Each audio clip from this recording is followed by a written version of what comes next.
المرسلين سيدنا محمد صلى الله عليه وسلم والسلام عليكم ورحمة الله وبركاته. In the name of Allah, for those who are not most gracious, most compassionate, all praise be to Allah, the Lord of the worlds. Peace and blessings of Allah be upon His final messenger Muhammad, and may the peace and the blessings and the mercy of Allah be upon you all. Before I begin, I want to say a few words about what we saw. It's a bit different to sex, drugs. When you saw me stand up, sex, drugs and rock and roll, you may have thought, what, him? He's going to talk about sex, drugs and rock and roll. Well, we'll come to that in a bit. What does he know about sex, drugs and rock and roll? But I want to say something about Gaza first, because I just cleared the tears from my eyes watching that. If I start to get very emotional, I'm not ashamed. In December, I went to Istanbul. I was invited to Istanbul by Harun Yahya. I don't know if you've heard of Harun Yahya.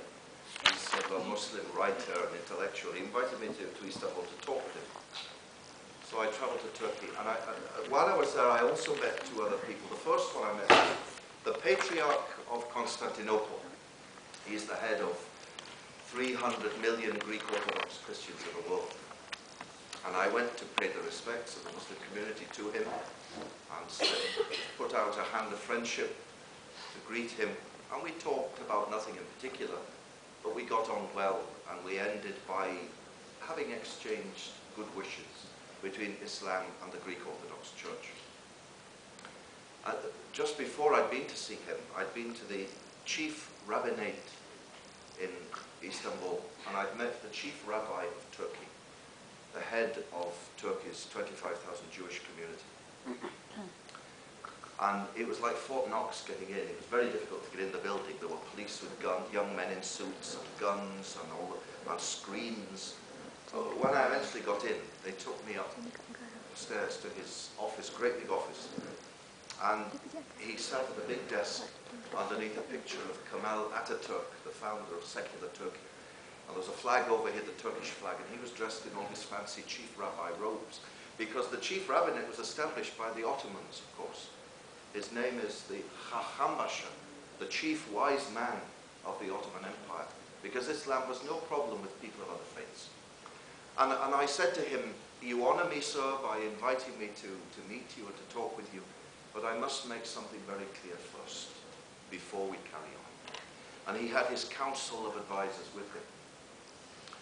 I said, if anyone in this room thinks that my being here is my giving approval to the so-called State of Israel, or to Zionism, or to the slaughter and murder of my brothers and my sisters in Gaza, Palestine, well, I have to leave now, because we have nothing in common and I can't talk to you. If, on the other hand, we can speak as men of faith, as a Jew and a Muslim, and we can talk about what we have in common, well, I'll stay and we've a lot to talk about. He said, you're a very wise man, please stay. And we stayed, and we had a very good discussion. I should have stayed for half an hour, but I stayed for an hour and a half. And then I went back home to Damascus, where I was living at the time. And a week later, the slaughter began in Gaza. We can't call it a war. It wasn't a war. It was just, it was an atrocity. It was a massacre, a slaughter. You have a war between two armies.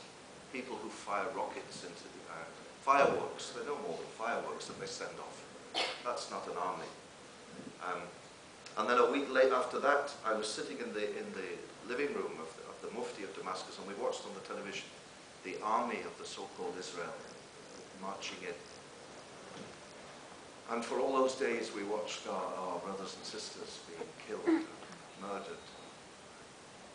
And then it was time for me to go back to Egypt. I returned home. I live in Egypt. I live in Cairo. On the second day, when I got back to Egypt, I went to a place along the Nile. There's a hospital called Mahad al-Nasser, Victory Institute. It's a big modern hospital. And in it, there are many wounded people from Gaza. And I write for 2 newspapers. I was going to write about them.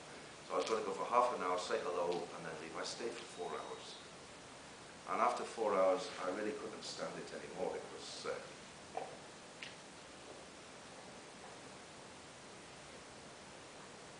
It was too much. And I promised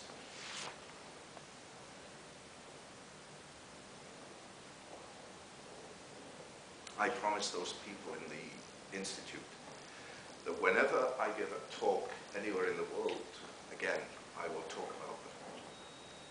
And the first, but forgive me, I'm not ashamed because they're your brothers and they're my brothers and sisters. And the first one I met was a little boy. You can see them on my website. My website is called idristawfiq.com. There's a photo gallery. Click on the photo gallery and go and look at the pictures visiting the Gaza wounded. And the first one I met was a little boy of 9 called Yahya. 9 years old.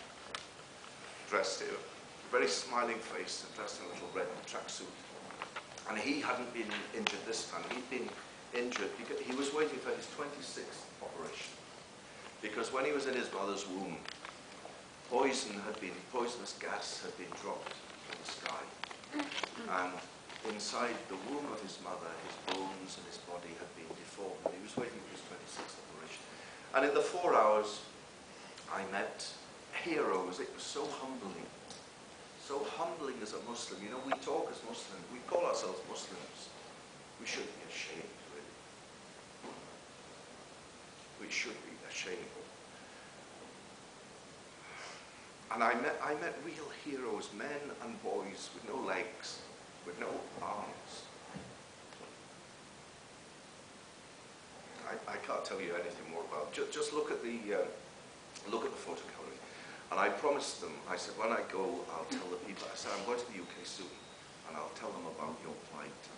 Just ordinary people like yourselves, going home from work at lunchtime for a bit of a sandwich or something, and rockets fall on them, poison and bombs, and that. There was one policeman, and he had no legs, and his little daughter had died the day before. And you know what you'd expect? You'd expect these people to be going, oh, what can we do? This is terrible. What? They weren't.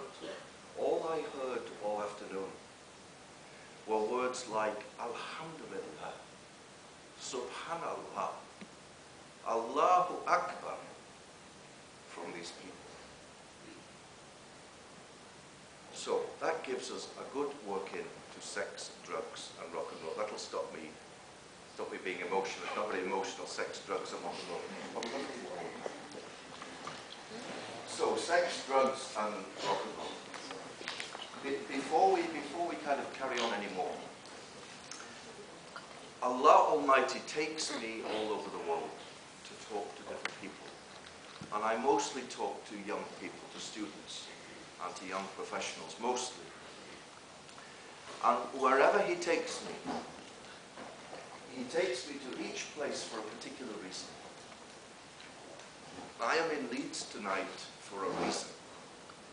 I don't know what it is. There could be someone here tonight who is remote from his religion as a Muslim. There could be a sister here who maybe stopped praying. There could be a brother here who maybe drinks. Maybe does things that he shouldn't do. And maybe Allah Almighty brought me here tonight to speak to you. Maybe He brought me because there's someone not Muslim, I don't know, who He wants at some time in their life to become Muslim. And they look back to this talk that they came to about this man who used to be a priest. And they'll say, oh yeah, I remember what he said. Maybe I want to be a Muslim like they were. Maybe that's why Allah Almighty brought me. Or maybe He just brought me for the Muslims who are here, the good, prayer-filled, faithful Muslims who pray 5 times a day, just to encourage them to be better Muslims. I don't know why I'm here. But you honor me by coming to listen to me. I'm very touched that you would come, give up your time when you could be out clubbing, and you've come. Sex, drugs, and rock and roll. Okay, you could be out doing all sorts of stuff, but you've chosen to be here listening to a talk about what Islam says about life. So sex, drugs and rock and roll.